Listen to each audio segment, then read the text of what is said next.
വെല്ലൂർ ആശുപത്രിയിൽ ചികിത്സയിൽ കഴിയുന്ന നടനും അവതാരകനുമായ രാജേഷ് കേശവിന്റെ ആരോഗ്യം അനുദിനം മെച്ചപ്പെടുന്നു. വേണ്ടത് പ്രാർത്ഥനയാണ്. സുഹൃത്ത് പ്രതാപ് ജയലക്ഷ്മിയാണ് ഫേസ്ബുക്കിൽ വിവരങ്ങൾ കുറിച്ചത്. വെല്ലൂരിൽ വന്നതിന് ശേഷമുള്ള വാർത്തകളേറെ പ്രതീക്ഷ നൽകുന്നവയാണെന്നും ഇനിയുമേറെ മുന്നോട്ടു പോകാനുണ്ടെന്നും സുഹൃത്ത് ഫേസ്ബുക്കിൽ കുറിച്ചു. Neuro, cardio, general medicine, emergency medicine, occupational therapy, speech therapy, physio തുടങ്ങി ഒരു ചികിത്സാ സംഘമാണ് കാര്യങ്ങൾ ഏകോപിപ്പിക്കുന്നതെന്നും അദ്ദേഹം കുറിച്ചു.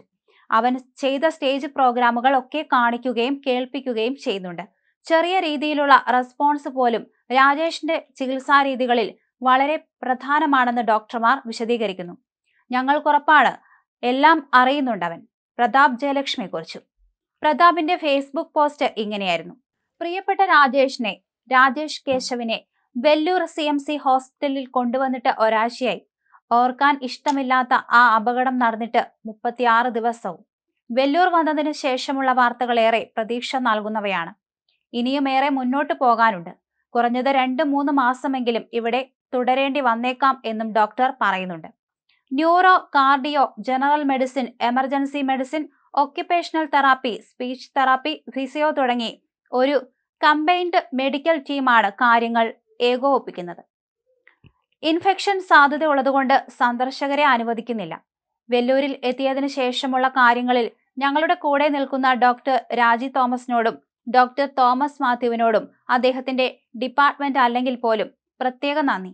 ഒപ്പം എന്തിനും കൂടെ നിൽക്കുന്ന പ്രഫ്റ്റി തോമസ്, പ്രിയയോടും, ഷെമിൻ, സജിത, സുബൈർ, മാർത്തോമ സെന്ററിലെ ജെറി അച്ഛനോടും, ഷാജി ചായനോടും, CSI ഗൈഡൻസ് സെന്ററിലെ വിജു അച്ഛനോടും, എന്നും കാര്യങ്ങൾ തിരക്കിയെത്തുന്ന മഞ്ജു ഫെർണാണ്ടസിനോടും തീർത്താൽ തീരാത്ത കടപ്പാട്. രാജേഷിന്റെ ഭാര്യ സിന്ധുവും അനുജൻ രൂപേഷും ഇപ്പോഴും ആശുപത്രിയിൽ ഒപ്പമുണ്ട്. കൂടെ വെല്ലൂർ ആശുപത്രിയിലെ സ്നേഹവും കരുതലുമുള്ള നേഴ്സുമാരും മറ്റ് ആരോഗ്യ പ്രവർത്തകരും രാജേഷിനെ സ്നേഹിക്കുന്ന പലരും അയച്ചു തന്നിരുന്ന ശബ്ദ സന്ദേശങ്ങൾ കേൾപ്പിക്കുന്ന കാര്യം ഞാൻ മുൻപ് എഴുതിയിരുന്നു. അതൊക്കെ ഇപ്പോഴും തുടരുന്നുണ്ട്. ഇഷ്ടമുള്ള കാര്യങ്ങൾ തുടർച്ചയായി കേൾപ്പിക്കുവാൻ ഡോക്ടർമാർ ഞങ്ങളോട് പറഞ്ഞതിന്റെ ഭാഗമായി അവന്റെ പ്രിയപ്പെട്ട പാട്ടുകൾ, പ്രത്യേകിച്ച് SRK സോങ്സ്, ലാലേട്ടനും സുരേഷേട്ടനും ജയറാമേട്ടനും പ്രിയ സുഹൃത്തുക്കളും അയച്ചു തരുന്ന വോയിസ് നോട്ട്സ്, ഗോകുലം കൃഷ്ണമൂർത്തിക്ക് പ്രത്യേക നന്ദി. അവൻ ചെയ്ത സ്റ്റേജ് പ്രോഗ്രാമുകൾ ഒക്കെ കാണിക്കുകയും കേൾപ്പിക്കുകയും ചെയ്യുന്നുണ്ട്.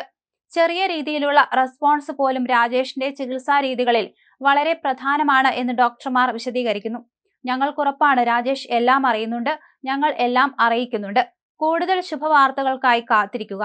രാജേഷിനു വേണ്ടിയുള്ള പ്രാർത്ഥനയും സ്നേഹവും ഇപ്പോഴും ഉള്ളതുപോലെ ഇനിയും തുടരുക. നന്ദി. ഇങ്ങനെ പറഞ്ഞാണ് ആ ഫേസ്ബുക്ക് കുറിപ്പ് അവസാനിപ്പിക്കുന്നത്.